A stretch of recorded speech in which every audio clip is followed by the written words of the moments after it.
सितंबर 2023 एक व्यक्ति है जो अपनी कंपनी के एमडी और सीईओ की पद से स्टेप डाउन कर रहे हैं। इन्होंने ये एक लेटर लिखा है और मैं आप लोगों को बता दूं कि ये व्यक्ति जो है ये कमांड करते थे हमारे देश की one of the biggest private sector banks. जी हाँ।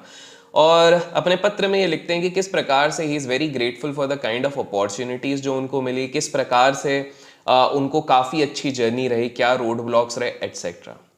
लेकिन आपको जान के हैरानी होगी कि ये व्यक्ति एकदम स्टार्टिंग से फाइनेंस में इंटरेस्टेड ही नहीं था। यूजुअली हमने देखा है कि फाइनेंस के लीग में या बिजनेस के लीग में जो भी बंदा रूल करता है उसका कहीं ना कहीं फाइनेंस में बहुत ज्यादा रुचि होती है। ऐसा नहीं है कि इनकी रुचि नहीं थी, लेकिन इनका पहला प्यार कुछ और ही था। इनका पहला प्यार था क्रिकेट। और रमाकांत आचरकर जी आपने नाम सुना होगा, जो सचिन तेंदुलकर सर के ट्रेनर रहे हैं, विनोद कामली जी के हो गए हैं, काफ़ी सारे बड़े बड़े लोगों के मेंटर रह चुके हैं। वो इस शख्स को ट्रेन करते हैं। ये शख्स एक लेफ्ट हैंड स्पिनर रहता है, राइट हैंड बैट्समैन रहते हैं और इनका पूरा तरीके से फोकस रहता है कि मैं तो देश को हर जगह रिप्रेजेंट करूंगा in the field of cricket. लेकिन भाग्य में इनके कुछ और ही था। इन्होंने जब कंपनी से स्टेप डाउन किया है तो अगर मोटा मोटी आप नापो 1985 में 1 लाख रुपए अगर आप इनकी कंपनी में लगाते तो करीब 2600 करोड़ रुपए आज उसकी वर्थ होती। तो आप कंपाउंडिंग देख सकते हो कितने तगड़े तरीके से हो चुकी थी। आईएलएफएस के चेयरमैन रह चुके हैं। 2014 में ईवाई ने इनको एंटरप्रेन्योर ऑफ द वर्ल्ड का दर्जा दिया था। 2016 में ये अकेले इंडियन थे जो फोर्ब्स के मोस्ट पावरफुल बैंकर्स के लिस्ट में आए थे। 2003 में इनकी खुद की कंपनी पहली ऐसी एनबीएफसी थी जिसको हमारे देश में बैंकिंग का लाइसेंस मिला था। और आप लोग सही गेस कर चुके होंगे, ये कोई और नहीं है, ये है उदय कोटक जी। और आज मैं आप लोगों को इंस्पिरेशनल कहानी ऑफ उदय कोटक, किस प्रकार से उनने सेट किया इतना बड़ा एम्पायर, उसके बारे में डिटेल से आप लोगों को समझाने का प्रयत्न करूंगा। सो 1959 की बात है। विदेश में से इनके पेरेंट्स और इनकी पूरी फैमिली इंडिया आती है। बेसिकली पार्टीशन के बाद कराची से माइग्रेट होके इंडिया में आती है। आप जान के हैरान हो जाओगे 1959 में इनकी जो गुजराती फैमिली रहती है उसमें 60 फैमिली मेंबर्स होते हैं और सब एक साथ एक ही रूफ के अंडर रहते हैं। जी हाँ, 15 मार्च को 1959 में जब इनका बर्थ होता है तो उस समय पे किसी को भी नहीं पता था कि ये आगे चल के कितने ज़्यादा बड़ा मकाम हासिल करेंगे। मैं ये नहीं कहूँगा कि ये रैक्स टू रिचेस स्टोरी है, बिकॉज ये खुद कन्फेस करते हैं कि मेरी फैमिली वेल टू डू थी। अगर ये अपने फैमिली को कहते कि मेरे को हार्वर्ड में पढ़ाओ, मेरे को कहीं और भी पढ़ाओ, तो भी वो पढ़ा लेते, लेकिन उन्होंने लोकल एजुकेशन करी बिकॉज कहीं ना कहीं उनके रूट्स वहाँ से जुड़े हुए थे। उसके बाद उन्होंने सेंडम कॉलेज जो मुंबई में काफ़ी फेमस है, आप लोगों को अगर पता होगा तो वहाँ के एल्यूमिनस हैं जैसे कि कुमार मंगलम बिरला जी हो गए, एशियन पेंट्स के नॉन एग्जीक्यूटिव चेयरमैन हो गए, वॉलमार्ट इंडिया के चेयरमैन हो गए, ये सब वहाँ से पास आउट होते। तो वहाँ पर उन्होंने बीकॉम किया और उसके बाद उन्होंने अपने पोस्ट ग्रेजुएशन के लिए JBIMS, जो कि Jamnalal Bajaj college of management हम कहते हैं, मुंबई में, वहाँ से पढ़ाई करी। मिलना आसान नहीं होता भैया, कट ऑफ ही नहीं निकलता, लेकिन वहाँ से उन्होंने पढ़ाई करी। तो एक चीज़ क्लियर थी कि इनका माइंड तो काफ़ी शार्प था स्टार्टिंग से, बिकॉज इतने अच्छे कॉलेज से सिहंडम हो गया, उसके बाद आप जमनालाल में जा रहे हैं तो कहीं ना कहीं बात होगी। एंड प्लस इनको नंबर्स के साथ भी काफ़ी रुचि हो गई थी, मैथ्स नंबर्स इनके साथ काफ़ी रुचि हो गई थी। इनसे एक बार पूछा गया था कि आपका सबसे पहला प्यार क्या है, तो उन्होंने कहा था क्रिकेट, दूसरा प्यार था सितार, उनको सितार बजाना पसंद था, और तीसरा था मैथ्स या फिर आपके नंबर्स कह सकते हैं। एट द एंड तीसरे प्यार के पास ही जाना पड़ा, बचपन का प्यार नहीं मिला। जैसे कि हम कहते हैं ना कि ज़रूरी नहीं है कि आप अपने पैशन को ही अपना मेन वो चीज़ बना सकते हो। For example, let's take an example, Sallu भाई का पैशन है गाड़ी चलाना रोड पे, या फिर जोधपुर में जाके जो दिवाली वाली बंदूक होती है उससे गोली चलाना, लेकिन वो अपने पैशन को फॉलो नहीं कर सकते, इसलिए उन्होंने क्या किया, उन्होंने एक सीरियस प्रोफेशन को फॉलो किया, एक्टिंग। उसी तरीके से इन्होंने भी डिसाइड किया कि यार अपना पैशन क्रिकेट को फॉलो नहीं कर सकते, और वो इसलिए बिकॉज एक दिन जब ये ट्रॉफी के लिए मैच खेल रहे थे, उस दिन एक गेंद बॉल इनके सर पे लग जाती है। जब दौड़ रहे थे रन लेने के लिए, तब एक बॉल इनके सर पे लग जाती है, जिसके चक्कर में इनको हेड पे इंजरी हो जाती है। ये इंजरी इतनी गहरी होती है कि जिसके चक्कर में इनको एडमिट किया जाता है। साल भर, एक सेमेस्टर तो इनका चले ही जाता है, साथ में साल भर तक ये कुछ भी कॉलेज नहीं जा पाते हैं, प्रॉपर फंक्शनिंग नहीं कर पाते हैं। दैट इज द टाइम जब उनको भी रियलाइज होता है, प्लस फैमिली वाले भी इंसिस्ट करते हैं कि बॉस ये बड़ा रिस्की होता है। जस्ट इमेजिन करो, आपका 22-23 साल का लड़का होगा और अचानक से उसको अगर सर पे बॉल लग जाती है और 1 साल के लिए वो मरते मरते जस्ट बचे हैं, तो कहीं ना कहीं आपकी फैमिली भी कहेगी कि यार बॉस ये छोड़ दे, कुछ और कर। तो इस बंदे ने फिर फाइनली डिसाइड किया कि भाई मैं एक काम करता हूँ। उदय कोटक जी ने बोला कि यार मैं अपने पैशन को छोड़ो, मैं नंबर्स, मेरा जो तीसरा प्यार है उसको फॉलो करने की कोशिश करता हूँ। And that is where he decided कि मेरे को बिजनेस करना चाहिए। तो अपनी पढ़ाई पूरी करने के बाद इनने माइंड तो बना ही लिया था, लेकिन अपॉर्चुनिटीज़ इनके द्वार पे दस्तक दे गई एक दूसरे तरीके से। और वो क्या था, इनको कॉलेज से प्लेसमेंट मिल रही थी HUL में, हिंदुस्तान यूनिलीवर। अगर आप 80s और 90s में देख चुके हैं तो HUL से आपको ऑफर आना ही मात्र एक बहुत बड़ी बात होती है। मतलब किसी भी बंदे को अगर उस समय पे HUL से ऑफर आता था, हिंदुस्तान यूनिलीवर से, उसका मतलब उनका करियर सेट है। तो स्वाभाविक सी बात है, कोई भी बंदा जो सेन माइंड से होगा वो इसको ठुकराने की कोशिश नहीं करेगा। लेकिन उदय कोटक जी के दिमाग में कुछ और ही था। उदय कोटक सर काफ़ी ज़्यादा एस्पिरेशनल थे, इंस्पिरेशनल थे, और वो एंटरप्रेन्योरशिप में कदम रखना चाहते थे। और वो चाहते थे कि मैं पूरी दुनिया के लिए एक एग्जाम्पल सेट करूँ। और इसीलिए उन्होंने घर वालों को बोला कि यार बॉस, मुझे जॉब नहीं करनी, मैं बिजनेस करूँगा। आप लोगों को बता दो कि इनके घर वालों के ऑलरेडी एक कॉटन का बिजनेस था। जब ये माइग्रेट होके आए थे कराची से, तो इनके घर पे एक अच्छा खासा कॉटन का बिजनेस था जिसपे सब लोग वर्क करते थे। और एज यूजुअल फैमिली बिजनेस में एक माहौल रहता है कि एक बार आपकी पूरी पढ़ाई पूरी हो जाए उसके बाद आपको फैमिली बिजनेस ज्वाइन करना रहता है। लेकिन कहीं ना कहीं उदय कोटक जी थोड़े से भिड़ गए और बोले कि नहीं यार, मेरे को ये चीज़ नहीं करनी है। And the good part is उनकी फैमिली सपोर्टिव थी, और इसीलिए उन्हीं के फैमिली ऑफिस में एक पास में 300 स्क्वायर फीट का एक छोटा सा ऑफिस इनको दे दिया कि भैया ले भाई उदय कोटक, तुमको जो करना है आप वहाँ पे करो। और यहीं पर उदय कोटक जी ने सबसे पहली बार एंटरप्रेन्योरियल वेंचर की शुरुआत करी। वेल, आगे जाने से पहले मेक श्योर आप इस वीडियो को लाइक कीजिए, बिकॉज इस लाइक के थ्रू ही मेरे को पता लगता है कि क्या आपको इंस्पिरेशनल इस तरह की share market related, stock market और बिजनेस रिलेटेड स्टोरीज पसंद है कि नहीं पसंद है। तो मेक श्योर आप लाइक कीजिए ताकि आपको ये भी समझ में आए कि आपके फेवरेट बिजनेसेस जहां पर आप इन्वेस्ट करते हैं उनके पीछे की बैक स्टोरी क्या थी। आगे बढ़ते हैं तो 1986 का समय है, घर वाले मान गए हैं, 300 स्क्वायर फीट का इनको ऑफिस का स्पेस दे दिया गया है। And that is where Uday Kotak जी ने चालू करा है उनकी एक consulting firm, Kotak consulting private limited. अब कोटक कंसल्टिंग प्राइवेट लिमिटेड चालू करने के लिए ऑब्वियस सी बात है, जब आप बिजनेस चालू करते हो तो आपको स्टार्टिंग में कैपिटल चाहिए रहता है। तो इसके लिए इनके घर वालों ने उस समय के हिसाब से 30 लाख रुपीस दिए, जो इन्होंने घर वालों से उधार लिया। और उन्होंने 1 लाख रुपए किसी और इंटरेस्टिंग शख्स से भी लिया था, जो मैं वीडियो के एंड में बताऊंगा। आप लोगों को मैं बता दूं कि जब ये 23 साल का लड़का HUL की 1980s की जॉब छोड़ के, जिसमें हर कोई जाना चाहता था, जब ये सारी चीज़ें चालू करने वाला था, तब किसी ने नहीं सोचा था कि ये इतना बड़ा मकाम हासिल कर लेगा। लेकिन इन्होंने स्टार्ट किया बिजनेस विद बिल डिस्काउंटिंग। अब आपके दिमाग में सवाल हो रहा होगा कि यार ये बिल डिस्काउंटिंग क्या बिजनेस होता है।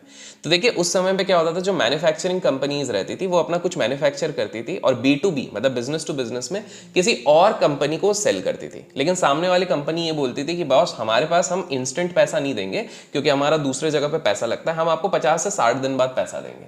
ऐसे में जो छोटे और मझोले मैन्युफैक्चरर्स थे, अब जस्ट इमेजिन करो, आप कुछ प्रोड्यूस करते हो, बेचते हो, आपने बेच भी दिया, लेकिन आपके मशीन का पेमेंट अगर आपको लेट आने वाले 60 दिन बाद, तो आप नई मशीन कैसे बनाओगे अगर आपके पास कैश नहीं है। तो ऐसे में बिल डिस्काउंटिंग नाम की एक मैकेनिज्म आई। इसमें क्या करती थी कि जैसे मान लो मैंने एक प्रोडक्ट बनाया और मैंने X को बेच दिया ये वाली चीज कि भैया आप लो, X बोलता है मैं 50 दिन बाद आपको पैसा दूंगा, उसके बदले में वो मेरे को एक बिल देता है। अब मैं इस बिल को लेके किसी भी NBFC के पास जाऊंगा और उसको बोलूंगा कि यार बॉस देखो, ये 1 लाख रुपए का बिल है, 50 दिन बाद ये 1 लाख रुपए वैसे भी आने वाले, लेजिट ट्रांजैक्शन हुआ है, तो तुम इसके बदले में एक 5% का तुम कट ले लो और मेरे को 95,000 आज के आज दे दो। इससे फायदा कैसे हो रहा है दोनों पार्टी का आप समझो। अगर मुझे 95,000 मिल रहा है तो मैं नए मैन्युफैक्चरिंग, नए प्रोडक्ट्स वापस बना सकता हूं, और मैंने अपना आंकड़ा लगा दिया कि मेरा वैसे भी 10,000 रुपए का प्रॉफिट है, तो आई डोंट माइंड, तो मेरे को ये चीज फायदा हो गया। सामने वाली NBFC को क्या फायदा हो रहा है, वो 5% का उसको कमीशन मिल रहा है, क्योंकि उसको पता है कि भैया 50 दिन बाद मेरे पास ये चीज आने वाली है। तो बेसिकली क्या हो गया कि 1-2 लाख रुपए देके ये इस तरह के बिल डिस्काउंटिंग का काम करना शुरू कर दिए। तो अगर 1 लाख रुपए कोई लेके आता है बिल, तो वो 97,000 उसको देते हैं, उनको पता है बाद में मैं 3,000 का प्रॉफिट कर लूंगा। तो बेसिकली बिल डिस्काउंटिंग बिजनेस उन लोगों के लिए अच्छा रहता है जिनके पास थोड़ा सा कैपिटल या बेस हो। तो इस हिसाब से इन्होंने अपना काम शुरू किया। फिर उसके बाद मिड 90s के आसपास इनकी नजर पड़ी बैंक्स क्या कर रही हैं। तो बैंक्स उस टाइम पे बड़ी इंटरेस्टिंग चीज करती थी।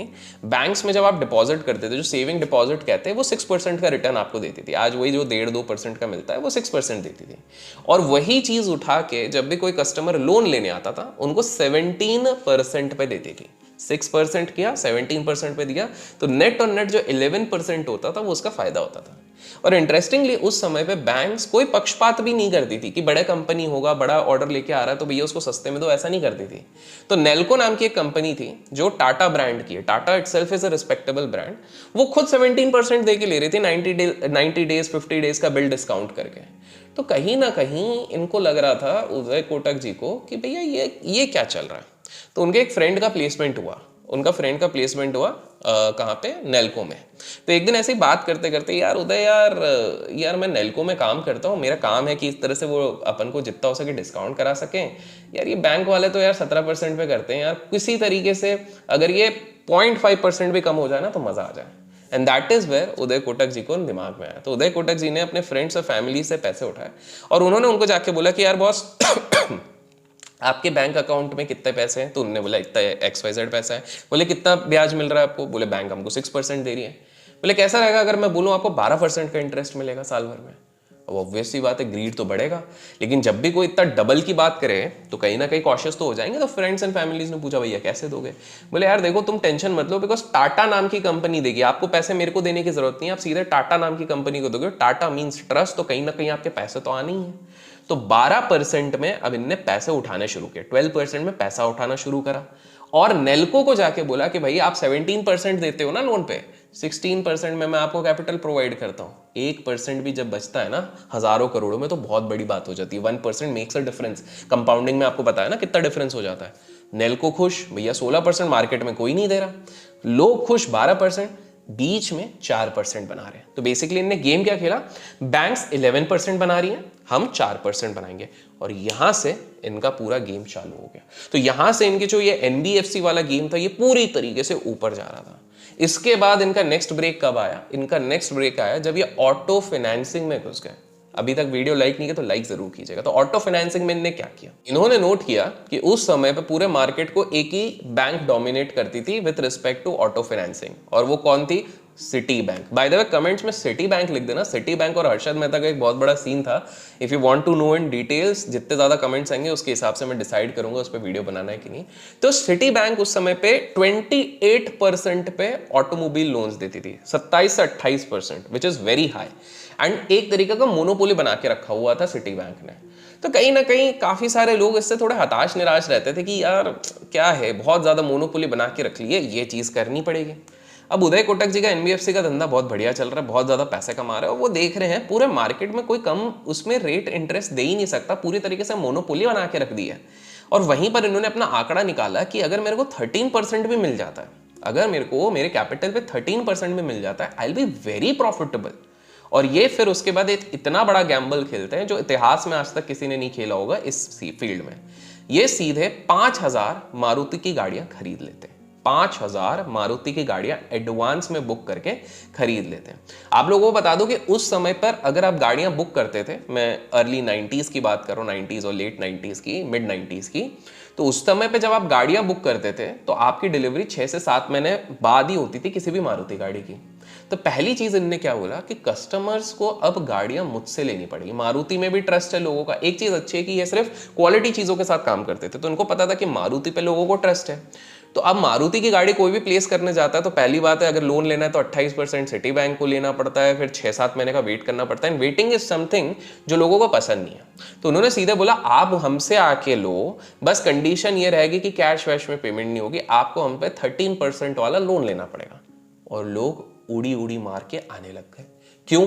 क्योंकि बेटा 28% से बेटर है 13%, दैट इज नंबर 1। दूसरा, उदय कोटक ने अपना नाम ऑलरेडी बना दिया था, दैट वाज नंबर 2।